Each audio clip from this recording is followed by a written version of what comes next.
नमस्कार दोस्तों क्या आप जानते हैं सेल्फ मॉमिफिकेशन के बारे में जो कि तिब्बत में काफी समय से मनाया जाता है।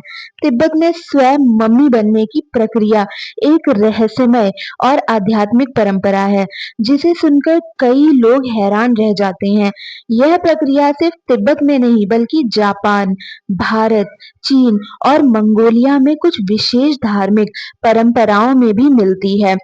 सेल्फ मॉमिफिकेशन यानी कोई व्यक्ति अपने जीवन काल में ही धीरे-धीरे अपने शरीर को मम्मी में बदलने की प्रक्रिया अपनाता है। यह एक धीमी और कठोर तपस्या होती है, जिसमें साधु धीरे-धीरे शरीर से पानी, वसा और जीवित ऊतकों को निकालते जाते हैं, ताकि मृत्यु के बाद शरीर सड़ने के बजाय संरक्षित रहे।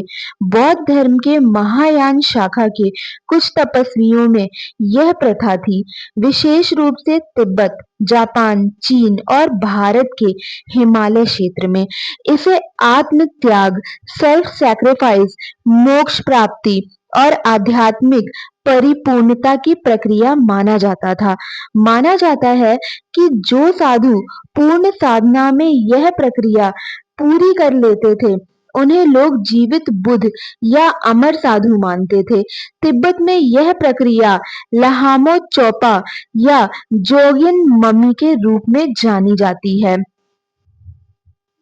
साधु 1000 दिन लगभग 3 वर्ष तक सिर्फ फल, बीज, जड़ी बूटियां और छाल खाते हैं।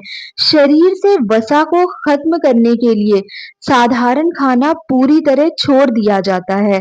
वे विशेष पेय पीते हैं जिसमें लकड़ी का रस या कुछ जहरीली जड़ी बूटियां होती हैं।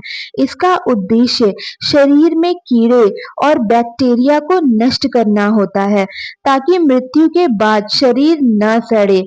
आखिरी चरण में वे किसी गुफा या लकड़ी के बॉक्स में बैठकर ध्यान लगाते हैं, खुद को धीरे-धीरे मृत्यु की ओर मोड़ते हैं। कई बार घंटी पकड़कर ध्यान करते हैं ताकि बाहर वाले जान सकें कि वे जीवित हैं या नहीं। 1000 दिन बाद उनके शरीर को बाहर निकाला जाता है। अगर शरीर सड़ा नहीं होता तो उन्हें सिद्ध पुरुष बोधिसत्व माना जाता है। हाँ, यह ऐतिहासिक रूप से प्रमाणित है। तिब्बत, जापान और चीन में कई स्वयं ममीकृत साधुओं के शरीर आज भी सुरक्षित रूप में पाए गए हैं। तिब्बत में मम्मीकृत लामा संगा तेंजिन नाम के एक लामा की मम्मी हिमाचल प्रदेश के गेऊ गांव भारत तिब्बत सीमा के पास में पाई गई, जो लगभग 500 साल पुरानी है। यह पूरी तरह प्राकृतिक रूप से संरक्षित है।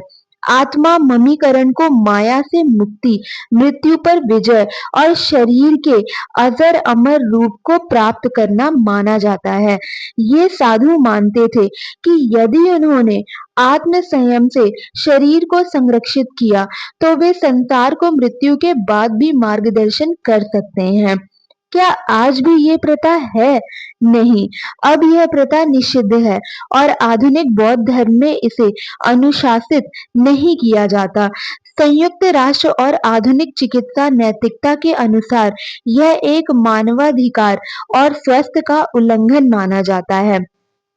जापान में 24 से अधिक शोकुशिनबुतु मम्मी आज भी मंदिरों में मौजूद हैं। यह प्रक्रिया कई सालों तक चलती